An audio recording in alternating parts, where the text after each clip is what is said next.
तर मित्रांनो, आज आपण ह्या रस्त्याच्या आजूबाजूचा जो भाग आहे तो क्लीन करणार आहोत.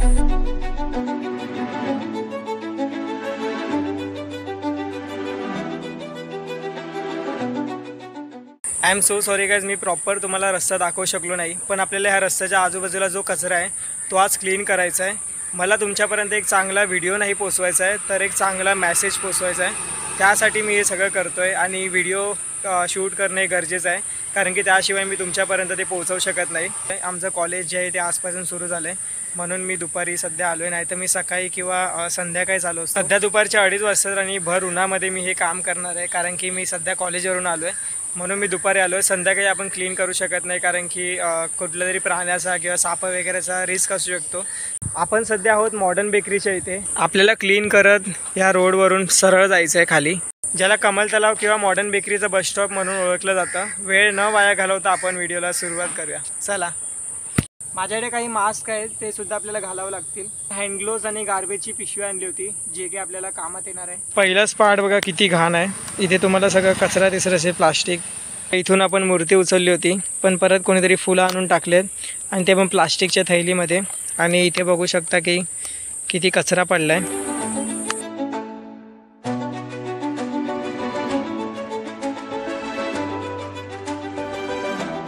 मी आत्तापर्यंत फक्त एवढाच भाग क्लीन केला आहे आणि एवढा कचरा निघाला आहे. यावरून तुम्ही अंदाज लावू शकता की आपल्याला पुढे किती कचरा मिळणार आहे. हा एरिया आपला क्लीन झाला आहे, एवढा कचरा निघाला तुम्ही बघू शकता. मच्छरांमुळे थोडंसं काम करायला तकलीफ होते, पण इट्स ओके, आपल्याला करावं लागणार. आणि एवढाच एरियाला इतका टाईम गेला आहे, मला कळत नाही आपण एवढा रोड जो आहे तो कसा करणार आहोत.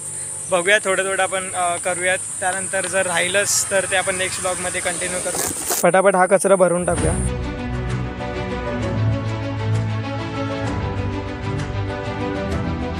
हा एक मोठा पॅच आहे, जिथे भरपूर कचरा दिसतोय. बघा, आतमध्ये गेल्यावरती इथे प्लास्टिक, इथे बघू शकता किती आहे. आणि खूप घाण वाटतं ॲक्च्युअलमध्ये. हे बघा, हे बघा. मच्छरांमध्ये खरंच खूप कठीण होतं काम. हे बघा, तुम्हाला दिसत असेल किती मच्छर चावलेत.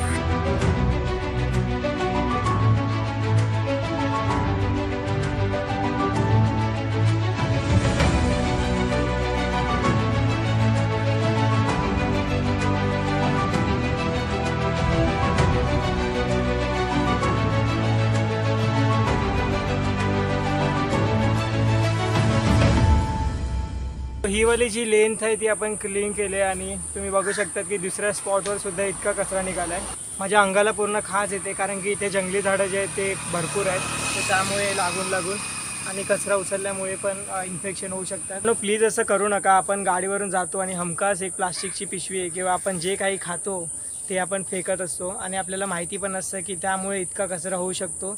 आपल्याला वाटतं की आपण एक तर रॅपर फेकलं आहे त्याने काय होणार आहे, पण तुम्ही एक फेकतात पण हजारो लोक तुमच्या मागे फेकत असतात आणि त्यामुळे एक संच जो आहे त्याला म्हणू शकतो आपण तयार होतो.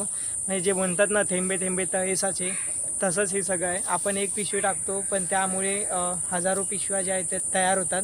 तुम्ही खूप जागेवरती बघितलं असेल की आपण ज्या ठिकाणी कचरा करतो त्याच ठिकाणी सगळे लोक येऊन तोच कचरा टाकतात, कारण की त्यांना असं वाटतं की हे कचरा टाकण्याची जागा आहे किंवा डम्पिंग ग्राउंड जे बनतं ते ह्यामुळेच बनतं. एक कचऱ्याचा डब्बा जरी तुम्ही बाजूला ठेवला आणि एक पिशवी तुम्ही त्या डब्याच्या बाजूला टाकली तर तुमच्या मागून जितके लोक येणार ते सगळे त्या डब्याच्या बाजूलाच टाकणार, पण कोणीच डब्यात कचरा टाकणार नाही.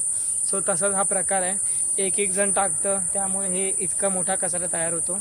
आता मला फक्त मी आय थिंक 60 ते 70 मीटर जे आहे ते क्रॉस केलं आहे आणि तेवढ्याच्यात मला 2 गार्बेज थैला भरून कचरा मिळाला आहे आणि आपल्याला अजून 400-500 मीटरपर्यंत जायचं आहे. अजून थोड्या वेळेस मी इथे थांबणार आहे, कारण की माझी हालत खराब होत चालली आहे. हे बघा, तुम्हाला काहीच दिसत नसेल पण ॲक्च्युअलमध्ये खूप मच्छर चावत आहेत. हे बघा. चला पटापटा कचरा भरूयात आणि जाऊयात पुढे.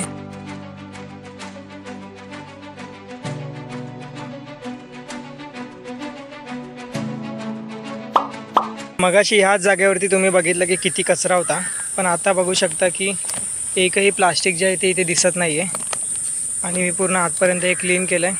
हे बघा, हा एक इथे डम्पिंग ग्राउंड आहे जिथे की रॅबिट वगैरे आणून लोकांनी टाकलं आहे. इथे मी हात घालणार नाही आहे, कारण की काहीच फायदा नाही आहे. तिथे बघू शकता की थर्माकोल खूप मोठ्या प्रमाणात पडलं आहे सो इथे आपण हे असं सोडतोय. इथे सुद्धा थोडाफार कचरा आहे, तो आपण येताना क्लीन करूया. आपण आधी तिथे पुढे जातोय. मी आता क्लिनिंग करतोय पण मी व्हिडिओ शूट नाही करत आहे. आय एम सो सॉरी, कारण की लिटरली इतके मच्छर मला चावलेत मी तुम्हाला नाही सांगू शकत. हे बघा, हे खूप कमी आहेत. माझ्या दुसऱ्या हातावरती डबल आहेत, पायावरती, तुम्हाला तोंडावरती वगैरे दिसत असतील फोड्या. हे मच्छर चावलेत. काय इतकं रक्त माझं खाल्लं मच्छरांनी.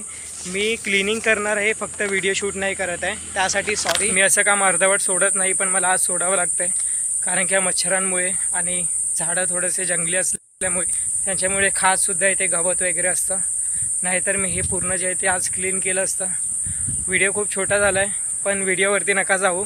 मला व्हिडिओमार्फत तुमच्यापर्यंत जे पोहोचवायचं आहे त्यावरती जा, म्हणजे तुम्हाला संदेश गेलाच असेल की क्लिनिंग, स्वच्छता आपल्या आजूबाजूला ठेवली पाहिजे. स्वच्छतेबद्दल मला जितका अवेअरनेस पसरवता येईल मी तितका पसरवणार आहे. इथे मूर्ती होती, आपण क्लीन केली आहे, तुम्हाला माहिती असेल. आणि इथून मूर्ती उचलल्यानंतरसुद्धा कोणीतरी एक कृष्णाची मूर्ती आणून ठेवली होती, पण आज दिसत नाही आहे. कोणीतरी उचलली आहे ती. आय होप या व्हिडिओचा असर झाला असेल.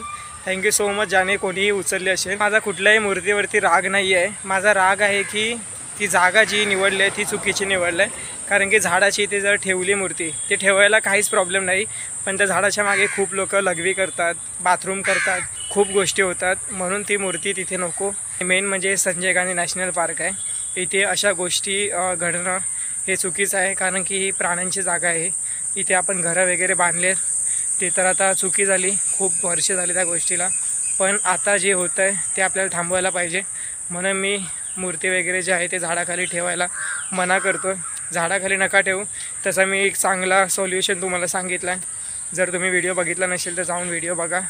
सकाळी कचऱ्याची गाडी येते BMCची. सो जे आपण 2 गार्बेज ठेवल्यात त्या मी सकाळी नेऊन त्यात टाकेल. सो त्याची तुम्ही काळजी करू नका. सध्या तर मी या ब्लॉगला एंड करतो. आय होप तुम्हाला काहीतरी मेसेज गेला असेल. प्लीज घराबाहेर कचरा करू नका. कचरा जर तुम्ही बाहेर घेऊन जात आहेत किंवा काहीतरी बाहेर खात आहेत. 2 मुलं होते, ते बोलतात की ते मोठे मोठे सापसुद्धा आहेत, आणि खरंच इथे खूप मोठे साप आहेत. आणि मी अशा जागेवरती उभा आहे जिथे साप फिरतात. आय होप गाईज तुम्हाला काहीतरी संदेश गेला असेल. तुम्ही बाहेर काहीतरी खात आहेत, वेफर्स खात आहेत किंवा चॉकलेट साधं खात आहेत, तरीसुद्धा ते चॉकलेटचं पॅकेट जे आहे, रॅपर जे आहे ते खिशात ठेवा. किंवा तुमच्याकडे एक बॅग तर असतेच. आपण जेव्हा पण बाहेर जातो आपल्याकडे बॅग असते, सो बॅगेत ठेवा आणि घरी येऊन तो कचरा टाका. किंवा रेल्वे स्टेशन किंवा आपल्या आजूबाजूला रोडवरती सुद्धा कचरपेटी जे आहेत ते ठेवलेले असतात. सो तिथे तुम्ही जाऊन टाकू शकता. पण असं रस्त्यावरती खाल्ल्यावरती लगेच फेकू नका. आणि हे बघा, मी ह्याबद्दल तुम्हाला बोलवतो. चलो काय, सध्या तर मी या ब्लॉगला एंड करतो. Thank you so much for watching. Bye bye, take care.